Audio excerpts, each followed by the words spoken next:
Okay, good evening, everyone. And thank you for joining us on a Friday evening, no less, for this panel discussion about inequality and poverty in Lebanon. My name is Gregg Carlstrom. I'm a Middle East correspondent for The Economist.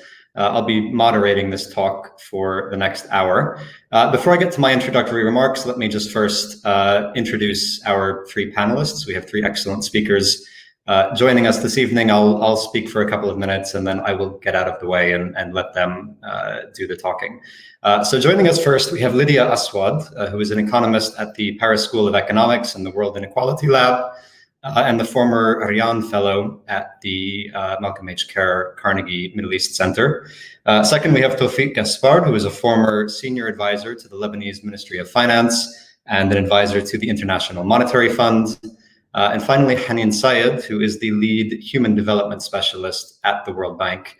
Of course, thank you to all three of you for being here as well. The topic again tonight, inequality and poverty in Lebanon. And I think by way of introductory remarks, I'll just talk quickly about the title of the panel, which is now finally the time to discuss inequality in Lebanon. The word now sort of doing two things. On the one hand, we're talking about the current economic situation in Lebanon, the profound economic and humanitarian crisis that the country finds itself in, a state and a financial sector that are both essentially insolvent, a currency that has lost more than 80% of its value over the past 15 or so months and has become really untethered from any underlying economic reality, which is certainly a discomforting experience for many people, not knowing the value of their money. But it's gone beyond that, and it's become, of course, for many Lebanese, a profound economic and humanitarian crisis. People who were previously in the middle class, who had fairly comfortable lives, find themselves suddenly pushed into poverty. People who were poor before, now finding themselves barely able to survive, wondering how long they'll be able to provide for their families and provide basic necessities. And then looming in the background of all of this, the possible reduction or cessation of subsidies by the central bank, which could send inflation numbers, which are already above 200% year on year, 400% for food, 500% for clothing. The sort of looming end of subsidies threatens to push all of those numbers even higher. So all of this is the current economic situation in Lebanon. But the topic here, this issue of inequality, of course, did not begin in October of 2019. Inequality has been part of the Lebanese economy, Lebanese society for perhaps as long as there has been a sovereign Lebanon, and government policies, economic policies from the Lebanese government have sustained and exacerbated levels of economic inequality that are some of the highest in the world. So we're going to be talking not only about the current situation in Lebanon, but also about the broader context here of how Lebanon arrived at such a level of economic inequality and perhaps some policy recommendations that might help to ameliorate that in the future. We are going to start, I think, with Lydia, but I'm not sure if she's still on the call. I think she may have logged out and may need to log back in. Do we know if she's going to be back soon, or should we go to one of our other panelists first? Okay, I'm not sure. So, Haneen, I'm sorry, it's going to fall to you then to speak a little earlier than you thought you were going to speak. All of this, I mean, Lydia will, of course, go through her research. This panel is based on research that she has done and a paper that she has done, which is available on the Carnegie website. She will, when she rejoins us, summarize that research and summarize her paper. But Haneen, if you can talk to some of these issues of poverty, of inequality, of the underinvestment in basic and social services that has been a systemic problem in Lebanon. Of course, you work for the World Bank. These are issues that are of the utmost importance to the bank. And so if you could give us your thoughts on this issue of inequality in Lebanon. Thank you, Greg. And please just confirm that you can hear me. Thumbs up. You can hear me well. Okay, great. Thank you. And I certainly will not take Lydia's place, and I hope that she gets back quickly. Her paper is extremely interesting and in a way can be a breakthrough in providing another look of how to identify or calculate or measure inequality in Lebanon. And I say this because the first thing that strikes you about Lebanon is a lack of adequate data, especially the kind of data that is needed to have a time series on inequality or poverty, which basically we don't. So I really like the work that she is doing, and I hope that she will come back in and have a chance to explain more of it. And using more tax data, fiscal data, macro data is what is a methodology that she uses. I think the story, however, is consistent with whatever we know first from looking at whatever exists in terms of some poverty information and even some inequality measures as in Gini coefficient that have been attempted in the 1960s. And we do see that essentially poverty, even till 1960s, was high and remained high. Somehow it was kind of stuck at a level of at the 30% high upper poverty line, 10 or 8% the extreme poverty line. So this continues to be the case going into the crisis. However, when the crisis is hit, and of course in Lebanon we all know that there are multiple crises that we are dealing with, the economic financial one, the COVID pandemic, and then the port of Beirut blast on August 4th. Our estimate from the World Bank is that poverty has almost doubled since 2012, which is the only series or data that we can say is comparable and we are measuring. So we have from 2012 to 2020 using nowcasting and forecasting techniques. Again, I said in the beginning, I qualified that new household budget surveys are not available, but using techniques that utilize the previous data shows us that extreme poverty has increased from 10% to 22%. This is what we call food poverty, i.e. anybody who is below that level or that threshold is not able to be provided with the basic food needs, their daily caloric intake. And the upper poverty line also has increased dramatically since 2012 from 22% to 23% now to about 45%. And you'll hear a lot of different numbers on poverty in Lebanon anyway now. ESCWA has also produced some numbers, but just for everybody to know that none of these are based on new surveys. Essentially, we're trying to squeeze as much as we can the previous survey using the household budget survey, but not getting into any technicalities. I think the point to be made is that yes, poverty and inequality has been high, and it seems that it has doubled since the crisis. So these multiple crises that have hit Lebanon since October 2019 are very severe in terms of people's welfare. I want to say a few things about digging down, kind of decomposing what this poverty and inequality drivers are. And I want to focus in on the human development aspect, which is, yes, it is my area of work, but also we all know that investing in good quality human capital is a big driver for productivity and for economic growth.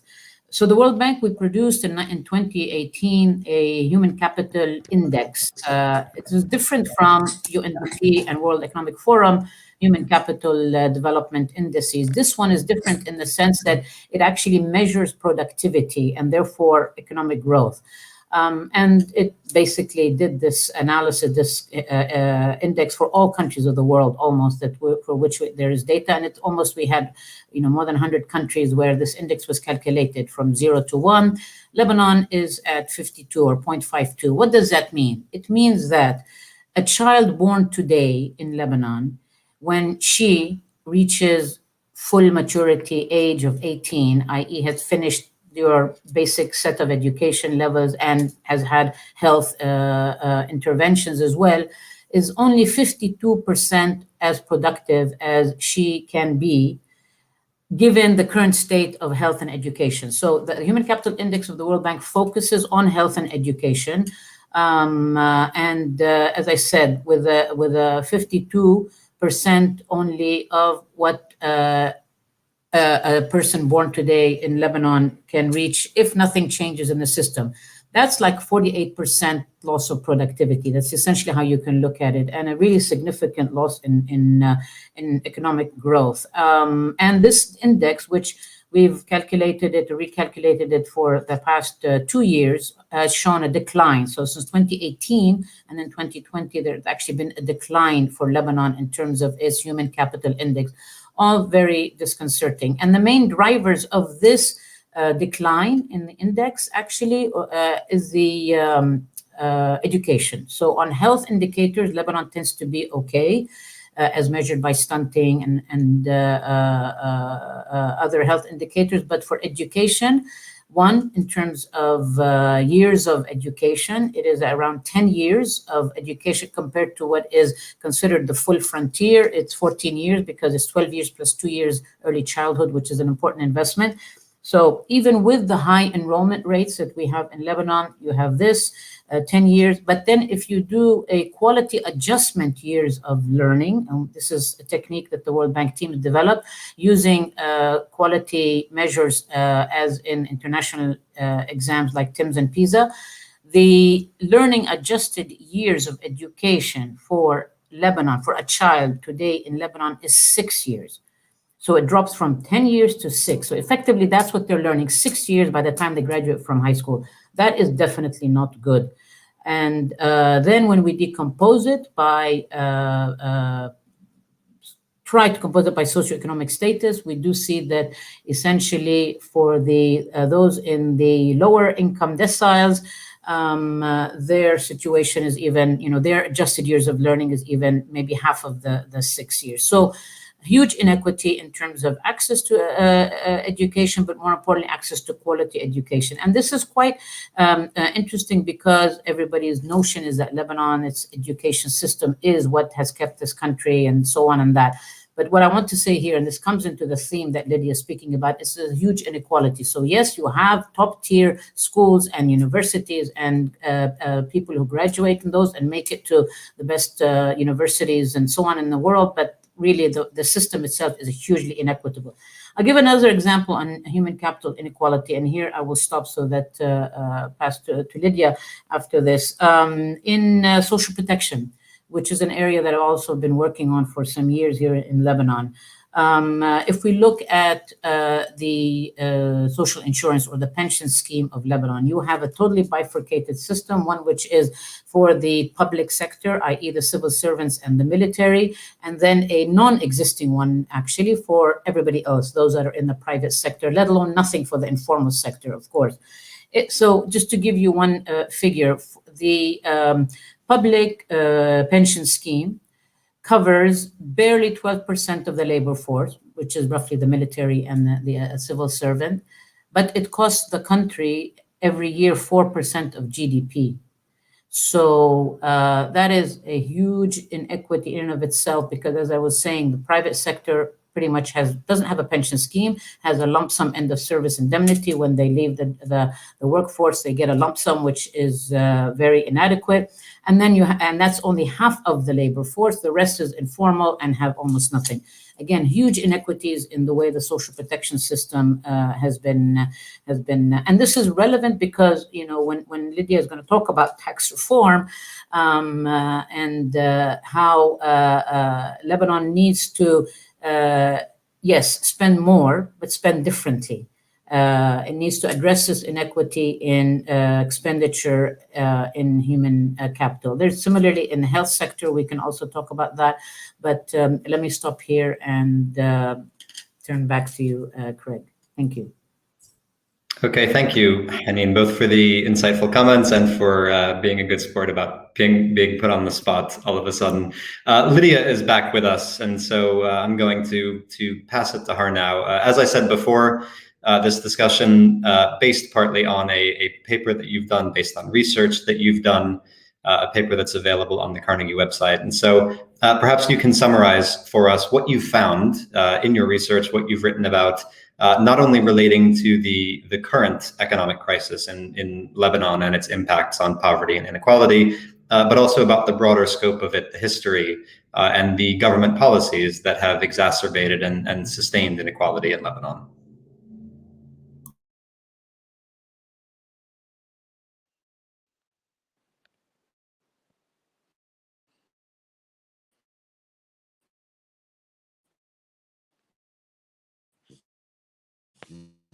Hi, can you hear me now? Okay. Can everyone hear me?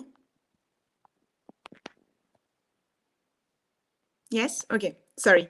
So sorry, I don't know what happened with my connection, but thank you very much for the introduction, Greg. And it's a great pleasure to be here to discuss with Haneen and Toufic. It's a great honor. And so unfortunately, I won't be much more positive than Haneen, because talking about poverty and inequality in Lebanon is quite tough, as you would see.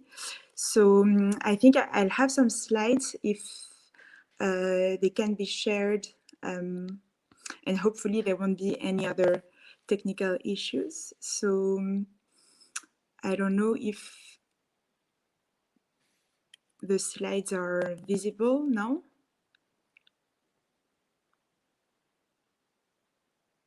Yes, perfect.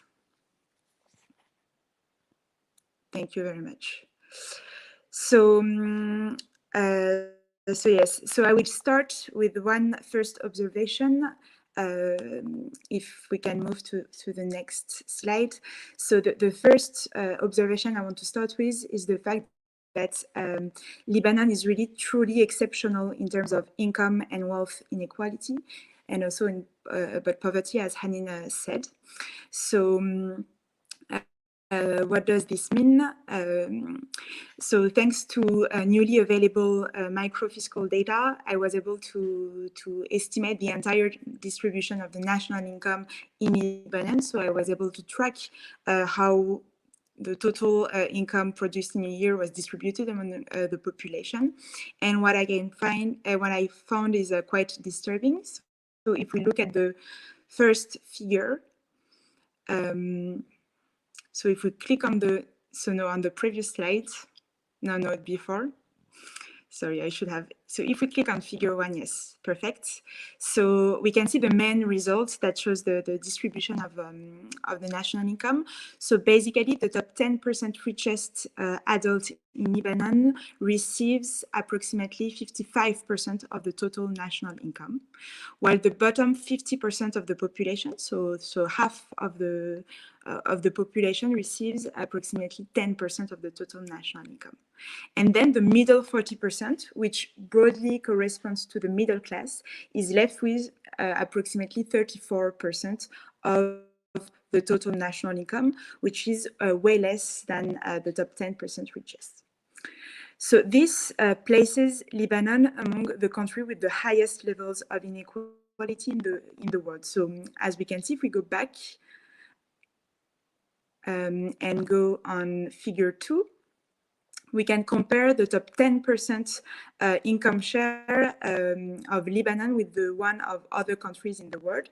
So, so Brazil or South Africa, which are usually seen as the most unequal countries in the world, are just above Lebanon, and Lebanon is more unequal than Russia or the United States over the 2005 and 2014 period. So if we go back, sorry. So what is important to say that this is absolutely not new, although the data is only available from 2005 to 2014. And basically the so-called Lebanese economic miracle, which was a narrative that was really widespread, according to which Lebanon was a sort of a model of economic success in the region, a country that could resist most of the political shock and ensure to its citizens a relatively higher average income for its citizen, was actually false. And this high average income was driven by a very small group at the top, which largely coincide with the ruling elites. And obviously, the crises since 2019 have, all likelihood increased inequality and poverty. So if we go to the next slide. So we can talk more about the causes of why we have such an unequal redistribution of resources in the country. I explained in the paper that it's basically something systemic that we can track to the institution of the country, and in particular the constitutional democracy and the sectarian based mode of governance, and we can talk more about it. But one consequence is that it has allowed the ruling elite to maintain strong link with the business elite, and basically to maintain a status quo, to pass laws that protect their economic and political privilege. And this has had many consequences. One of them was to have a very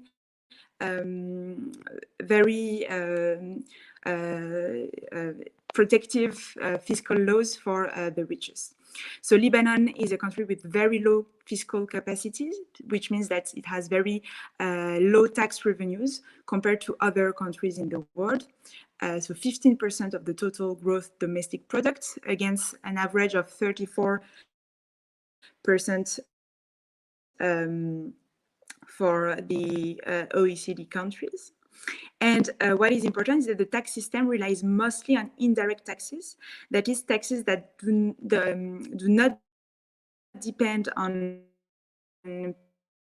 people's income, are the same for everyone. And so that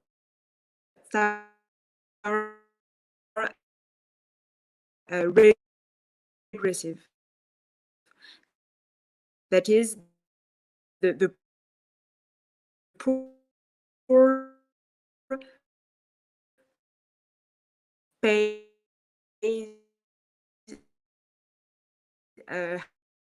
higher share of their income. Know when the government's WhatsApp and system is so Econit, part of the entire system, that very low rates compared to other countries. So we don't see it. Can we go to the figure? Thank you.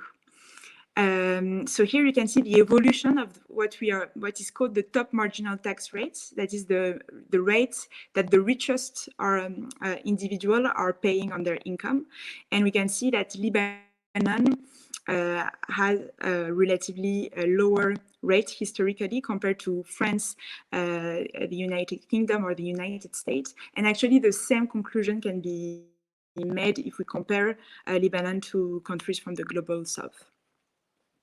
And finally, if we come back, I need to. So now that we have said this, what can we say? So yes, we can move to the next slide. So yes, all this to say that Lebanon has a very large margin of maneuver and can really improve largely about its fiscality. And in the paper, I propose several reforms that we can discuss in more detail, but in particular, establish a general income tax that taxes all income sources together and at progressive rates, which is not the case currently. Given the urgency and emergency of the situation now, it would be good to implement an exceptional wealth tax on billionaires and millionaires that are doing quite well. And for an example, just a 10% tax on the billionaire's wealth could yield 3% of the total national income. And if we click on the figure, we can see that actually billionaires in Lebanon are doing quite well. So this is the share of billionaires' wealth compared to the total national income. And in Lebanon, this ratio is quite high, of 30% of national income, so comparable to the oligarchy in Russia and other extremely unequal countries. So there is something to tax here, like quite a large base. But more generally, if we go back, yes, please. Thanks. I think Lebanon can think about implementing a more comprehensive and progressive wealth tax, given that most of the economy is based on the real estate.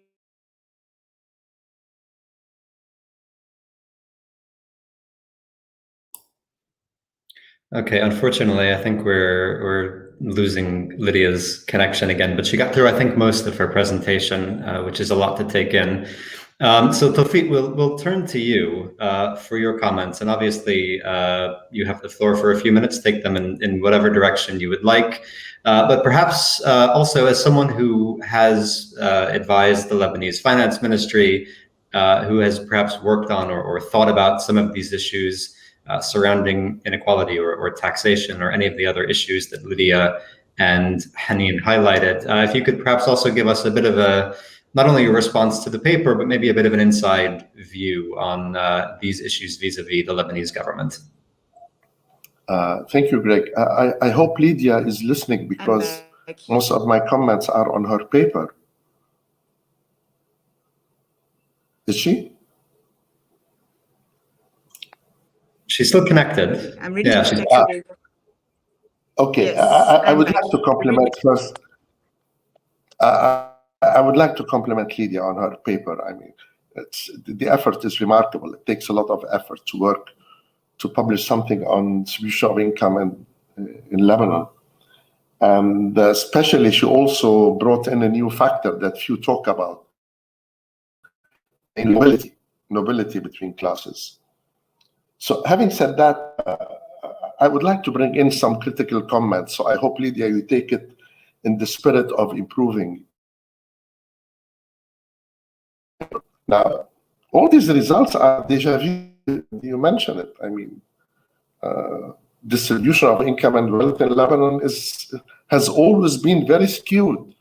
And the skewness is even more exacerbated in periods of recession. I'm not talking about the recent collapse crisis now. So the point is to say, well, what's new?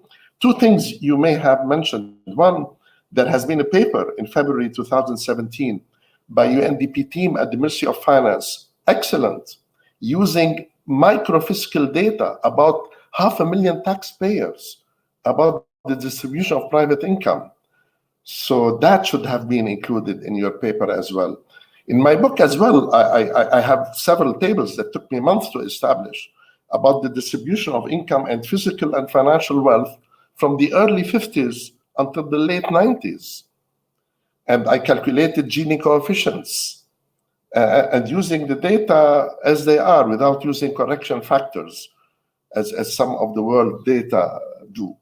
So these can be very useful for you. And then you can see since the early 50s, in fact, it was not, the first was not IRFID. There have been a few studies in the early 50s, one by the famous Churchill, who wrote an important study on Beirut in the early 50s. So these have given us, still give us very important insights on the distribution of income and wealth in the early 50s. But the bottom line is that nothing has changed. Nothing has changed. So what's new? What's new? Two, my major comment I have is on your recommendations, Lydia. You talk about political economy, ruling elite, ruling class, the looting of the treasury, these nice expressions. And then all your recommendations are about tax reform. I mean, I don't see the link. You talk about all these political problems and all the corrections have to do with taxation. I understand that you work at the Paris School of Economics with Piketty and Saz, because Piketty's and Saz work is essentially on taxation reform in very advanced economies. This does not necessarily mean they apply here, especially in most developing countries. Like, for instance, you talk about direct taxation, progressive taxation. I think this would be totally useless in Lebanon. You should know that in practically all developing countries, fiscal basis is usually indirect taxation, not because they prefer indirect taxation, but because administration and fiscal management is usually underdeveloped to the point that they cannot really rely on direct taxation. So trying to recommend the model of advanced economies, especially one like France or Britain or Germany or Japan or the US, trying to say, okay, let's do as they do that, I don't think would be useful at all. Some other comments in the paper, for instance, you say the financial collapse was inevitable. Why inevitable? We had 15 years of war, 79 to 90.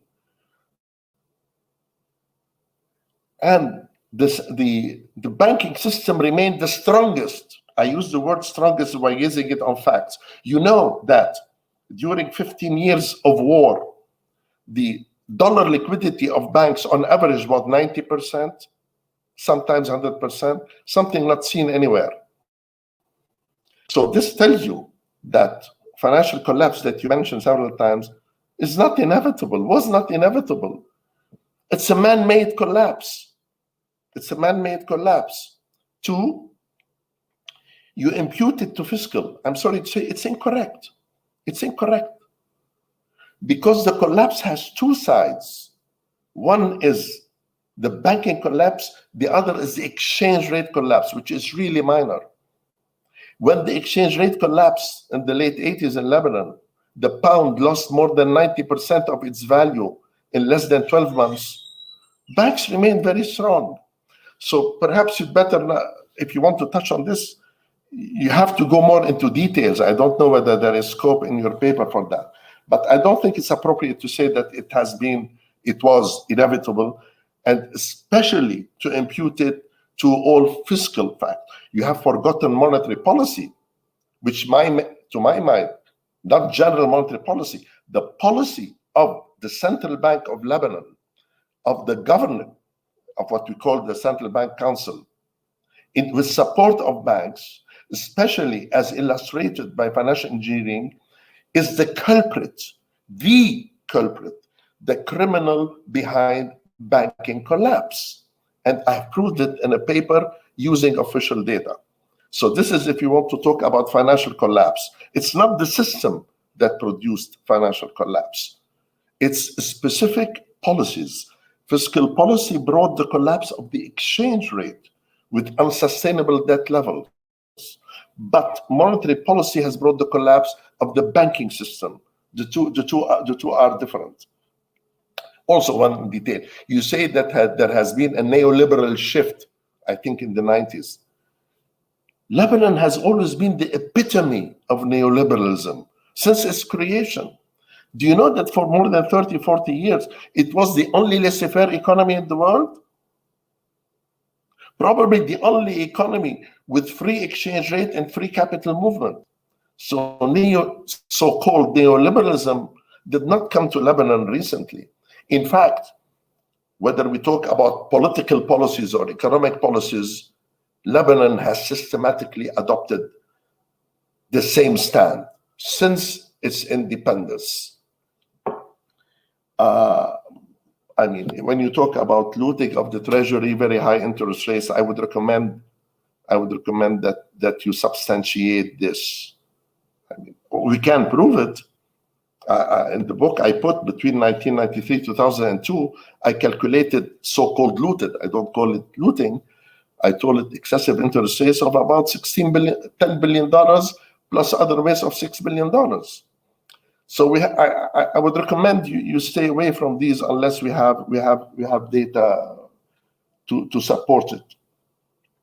Overall, I really would like to compliment you on this paper, but definitely, I mean, with all this work, and you talk about political economy and the ruling elite, and then you end with just some improvement on tax system, I would strongly recommend you reconsider, and don't forget that our model is very different from that of the Paris School of Economics. Not that it's bad, no, but it applies to different environment, different context, and different economic structure.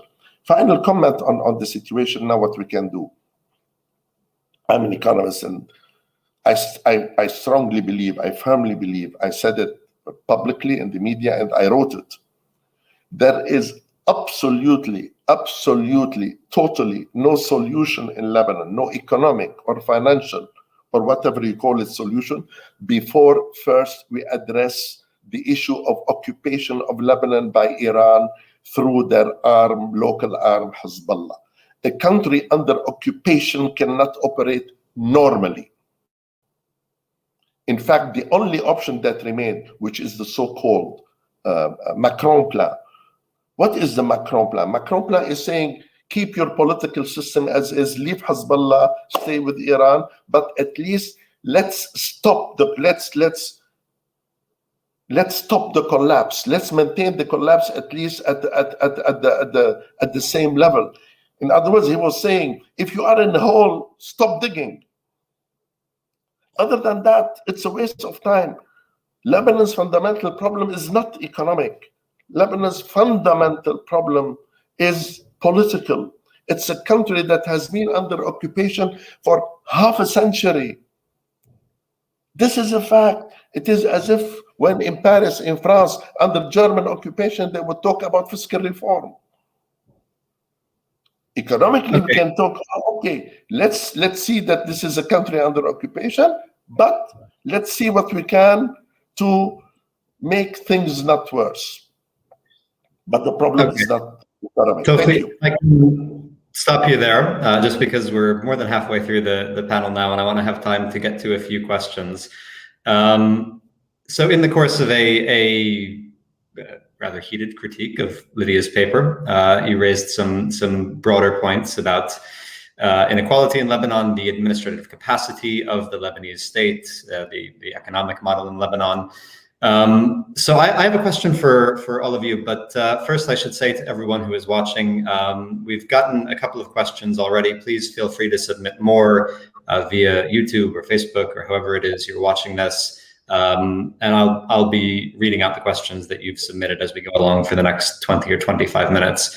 But to come back to this issue of taxation, which Lydia, of course, this was one of your central recommendations in your paper, and Toufic, you spoke about that at some length here. A question for both of you, and Haneen, feel free to weigh in on this as well. For Lydia, okay, so as you said, there are fundamental issues with tax evasion in Lebanon, tax avoidance in Lebanon, a tax system that is structured in a somewhat regressive manner, and you've suggested overhauling this. But that then begs first the political question of how you accomplish that, given the, let's say, political constraints that exist in Lebanon. But then also a question of perhaps almost trust in the system, and this issue of people don't really believe that their taxes are going to be spent well in Lebanon. So not only overcoming the political problems at a government level, but also overcoming this issue of trust on a popular level. And for Toufic, if you dismiss the idea of overhauling the tax system in Lebanon as a means of addressing economic inequality, what would you propose instead? What would I propose now in terms? Frankly, Macron's, if we abstract from the political considerations and we say, fine, there is nothing we can do. What can we do to improve things? Fine, that's a relevant question. It's a practical question. My answer is the following. Take Macron plan. Macron plan is really aiming not to improve situation. It is aiming to stop the deterioration, which is a good approach, because by bringing in a government that is, if we may say, apolitical, Lebanon could get some aid and stay for a while stopping deterioration. But this is politically unrealistic, because effectively what it is saying, it is telling Lydia's ruling elite, it is telling them, listen, we are going to take the reins, do with the economy whatever we want, and you watch us. It will never happen. It will never happen. We can speculate ad nauseam about all these issues, about this income policy, that tax policy, or that monetary policy. I'm afraid it won't be useful. It doesn't help. The chicken have come home to roost. What we have witnessed is the biggest banking collapse in modern history. It has happened about a year and 4 months ago. What did the authorities do so far to address it? Zilch, zero. This is remarkable. Yes, this is remarkable. I think we all agree on this. I think we do all agree on this, and I think I say this very upfront in the paper. So I think Gregg actually asked the core and the true question, and I don't give an answer in the paper, is that of course increasing tax revenues is necessary. We need money now in Lebanon, and a way to do it is not to wait for outside aid, but actually try to find money within the country. But then once we collected more money, what do we do with it? If we give it in the hand of people that are corrupted and that never invested it in in good investments and that actually help the population, it won't be better.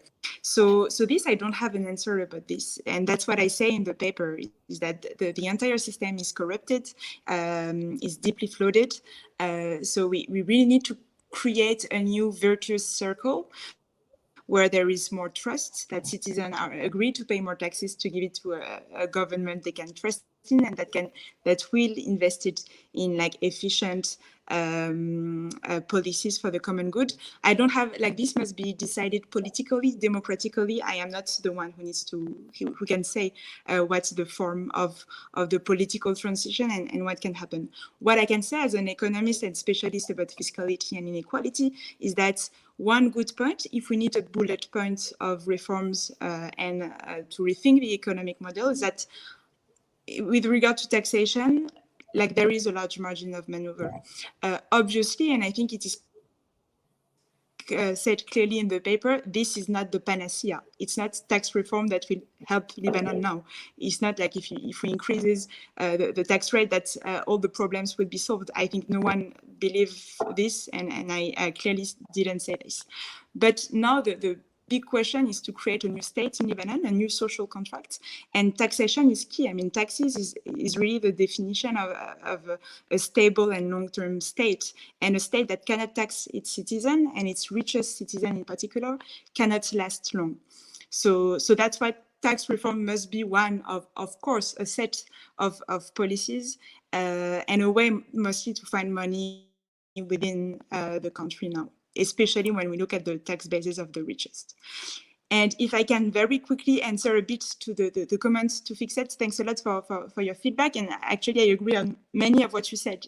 Inequality is not new at all. I never said this. We don't have data before 2005, but I agree with you that probably we have a country with extreme inequality since the 60s, before the civil war.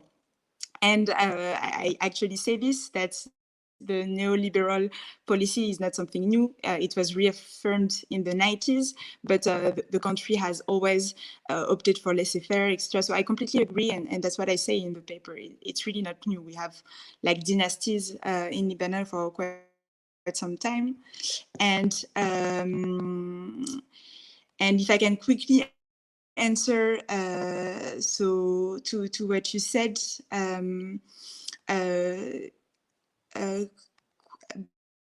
Before taking the question, that no, there was no actually. So it's not what is new is to have actually figures that track the entire national income. The one of IRFED in the 60s, the one you're quoting was only for Beirut, where find confirm from the World Bank POFCAL net data, the Gini coefficient on income was low, but because we know the survey data is not good, and the World Bank knows it very, very well. So on this, I disagree, but perhaps we can take more questions.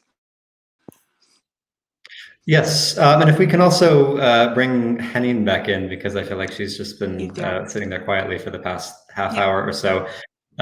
First of all, a question that was submitted in the comments asking about, and maybe this is something you can speak to, about the explosion in August, and whether that's had any impact on economic inequality in Lebanon. Don't know why that just popped up on the screen. And then also a question on my end, which is what you talked about with underinvestment in education, for example. You mentioned that, Lydia mentioned that. You can go down the list of basic services in Lebanon, and many of them are underfunded and undersupported. And I would imagine it becomes a vicious cycle vis-a-vis economic inequality. What are and it's going to get worse in the coming years as budgets are crimped and as the Lebanese government has less and less money to spend on these services. What's the impact of this in the medium term and the long term if there isn't some kind of concerted action to support, again, things like education? Thank you, Greg. I mean, to answer your question immediately, impact could be very devastating.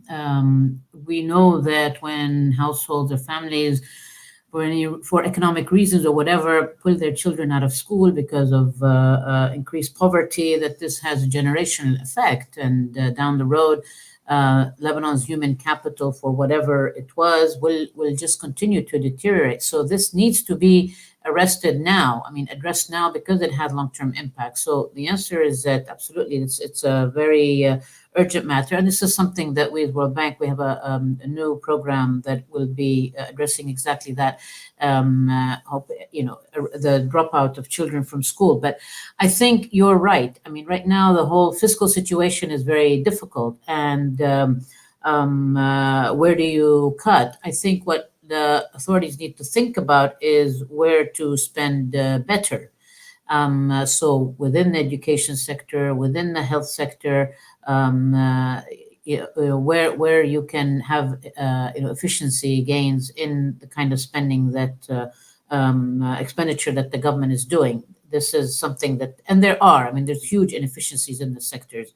So, but I also want to agree a little bit with Toufic that it's going to require political consensus. Each of these reforms are very difficult, even in normal times. Pension reform, education, universal health, social protection, and will need strong leadership. A very tough measures have to be taken, but people have to be consulted. The big question that has been discussed for past years about the distribution of losses. I mean, indeed, the poor need to be protected. Even lower middle income households need to be protected from this adjustment, and somehow that contribution to the losses has to be looked at from maybe other more wealthier segments. So. It's going to be difficult next few years, 5 to 10 years. Lebanon hasn't even started on the reform agenda. And time is passing. So just to say that absolutely it's a very critical moment that can have long-term impact. One question about the impact of the Beirut blast on inequality.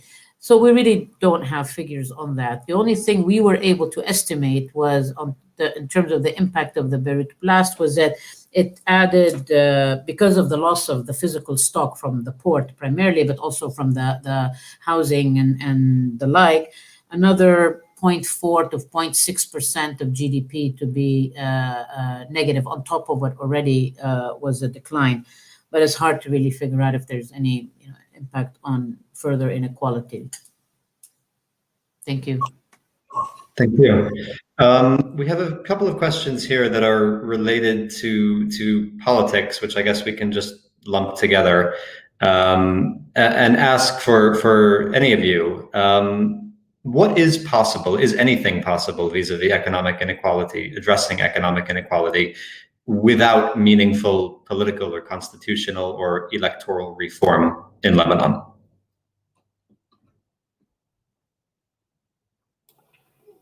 Well, at the most fundamental level, any improvement would have to come with economic growth, in the sense of more income growth, more job opportunities.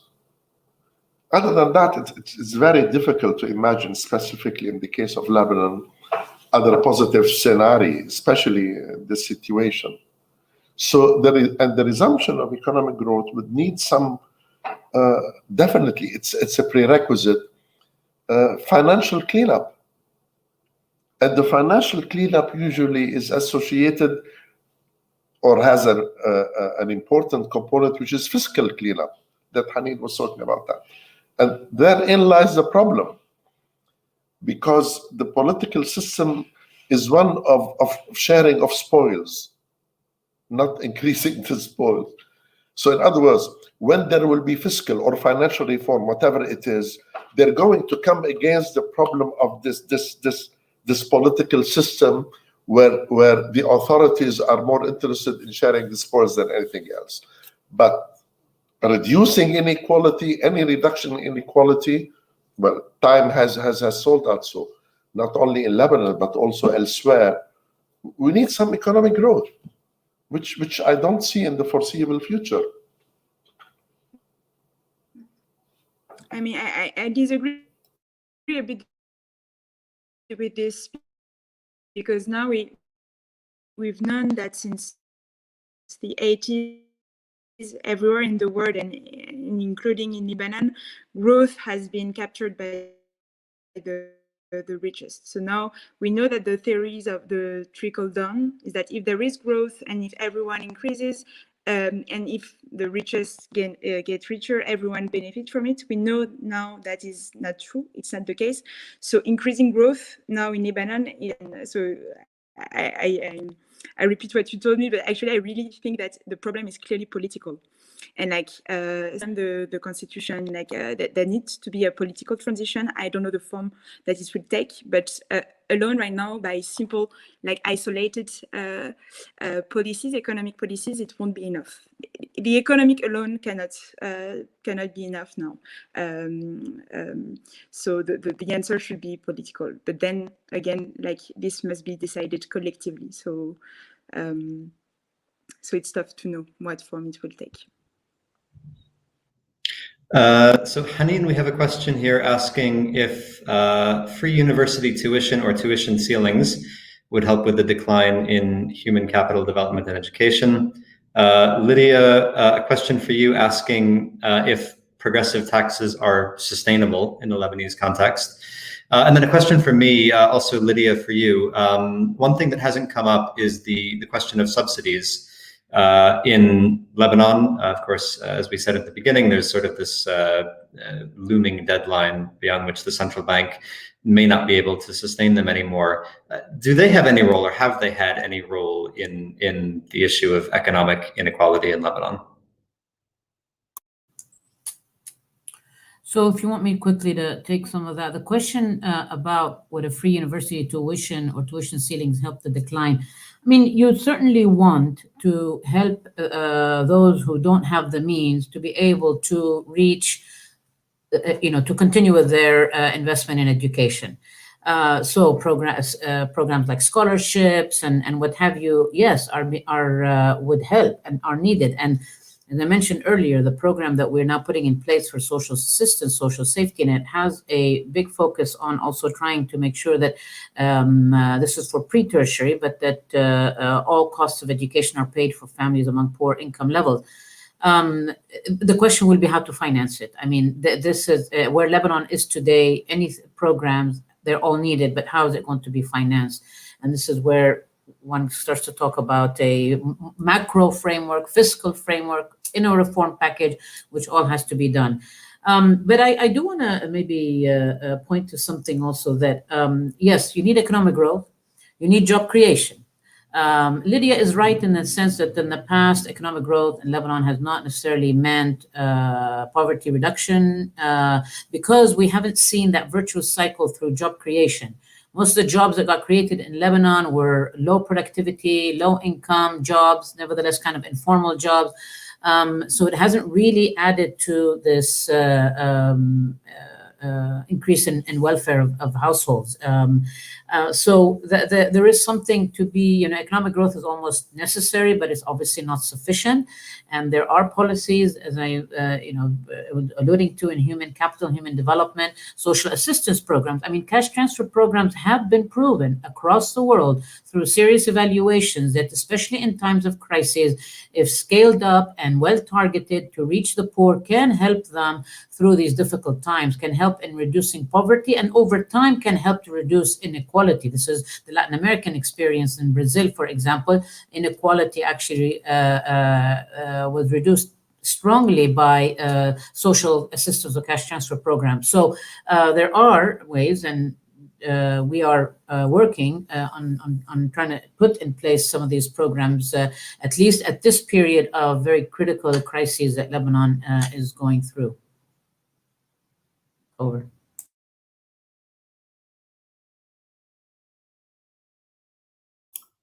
Lydia, sorry, anything from you on either this question about the sustainability of progressive taxation in Lebanon or about subsidies and where economics or government subsidies fit into the question of inequality?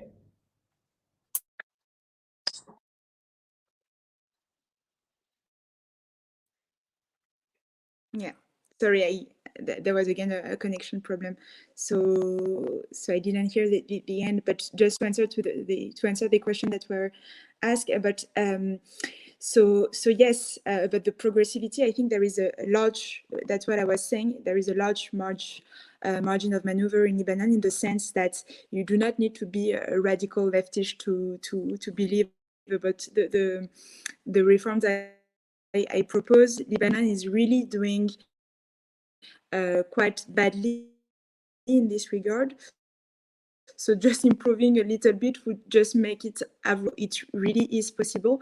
And actually, also in answer to what Toufic said earlier, it is actually possible to do this. So new research by Juliana Londoño-Vélez, for example, fascinating research about Colombia, showed that actually introducing a wealth tax in a developing country can be efficient, doable, and efficient, even if the context is not like you could think that it would not be efficient because of corruption.